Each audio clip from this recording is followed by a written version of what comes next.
जोहार, जय मूल निवासी। मैं रविंद्र राणे और आप देख रहे हैं MNTV। भारत में गरीबी बढ़ रही है, मगर भारत गरीबों का देश कतई नहीं है। यह दोनों वाक्य हमारे दिमाग में संभ्रमित कर सकते हैं।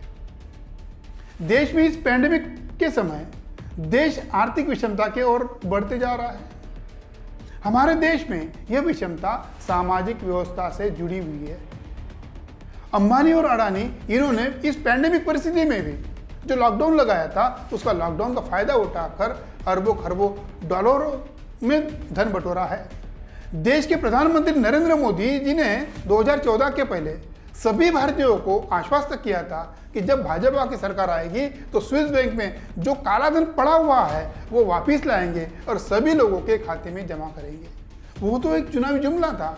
लोगों को अभी वो जानकारी हो गई है कि वो पैसे हमारे पास आने वाले नहीं है, और ये तो जानकारी और एक गारंटी 200% हो गई है।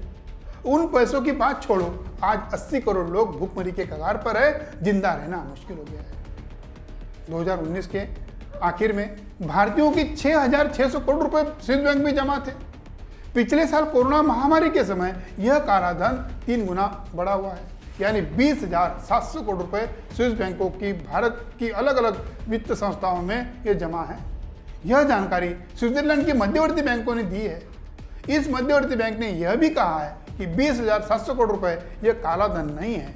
20,700 करोड़ रुपए एक जब काला धन नहीं है तो काला धन कितना होगा, इसकी जानकारी इस बैंक ने नहीं दी। केंद्र सरकार चाहे तो स्विस बैंक से वो सब जानकारी मांग सकते हैं, मगर चोर कभी चोरी का पैसा सार्वजनिक कैसे कर सकता है? जो काला धन होगा उस पर कितने जीरो लगते होंगे, इसकी जानकारी गणित के किसी विद्यार्थी को भी नहीं पता है। दूसरी ओर भारत में पैंडेमिक की वजह से हर भारतीयों के पर बेरोजगारी का संकट गहरा होते जा रहा है। तीसरी लहर आएगी नहीं आएगी ये वक्त की बात है, मगर दूसरी लहर में देश में रोजगार निर्मित हुई तो नहीं, जिनके पास रोजगार था वो भी चला गया। इसमें नए और पुराने कर्मचारियों पर यह संकट अधिक गहरा होते गया। फाइनेंशियल टेक्नोलॉजी कंपनी ने देश की फॉर्च्यून 500 कंपनियों में अप्रैल महीने में एक सर्वेक्षण किया। दूसरी लहर में 55 साल से ज्यादा उम्र के 6% व्यक्तियों को हमेशा के लिए नौकरी से हाथ धोना पड़ा था। पिछले लॉकडाउन में इसके आंकड़े देखते हैं तो ऐसा दिखाई देता है कि पिछले साल इसी उम्र के 4% लोगों ने नौकरी से हाथ धोया था। 11% फ्रेशर्स इस बार नौकरी से दूर हो गए और पिछले बार 10% फ्रेशर्स नौकरी से दूर हो गए थे। 18 से 24 की उम्र के 9% युवाओं को अस्थायी रूप से नौकरी से हटा दिया। पिछले साल 21% को हटा दिया था। CMI की रिपोर्ट के अनुसार 1 करोड़ भारतीयों ने नौकरी गंवा दी है। बेरोजगारी का रेट सर्वाधिक था। 97% लोगों की आय प्राप्ति में गिरावट आई है। इसका मतलब बचे हुए ये 3% जो धन्ना सेठ है, उन्हीं का पैसा जो 20,700 करोड़ रुपए स्विस बैंक में जमा है। इस पैंडेमिक प्रभाव से अमेरिका में IT सेक्टर में 30 लाख लोगों की नौकरी धोखे में है। इसमें कई अनिवासी भारतीय है। 5 लाख भारतीयों के पास H-1B वीजा भी नहीं है। ऐसे परिस्थिति में उन्हें अमेरिका छोड़ना पड़ सकता है।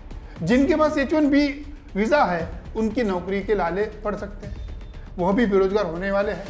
इन लोगों के हाथ का काम रोबो प्रोसेस ऑटोमेशन द्वारा किया जाएगा, तो आने वाले समय में अमेरिका पर बुरे आसार हो सकते हैं। 10 लाख लोगों पर उसका असर पड़ेगा, ऐसी जानकारी बैंक ऑफ अमेरिका ने दिया। अमेरिका आज दुनिया की सुपर पावर देशों में एक है। हम अमेरिका के सामने की झाड़ की पत्ती है। तब तक आपको हमारे देश में हिंदू मुसलमान करने होगा।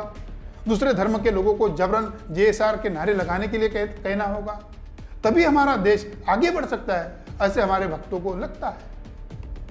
आज के लिए इतना ही। सभी दर्शकों को धन्यवाद।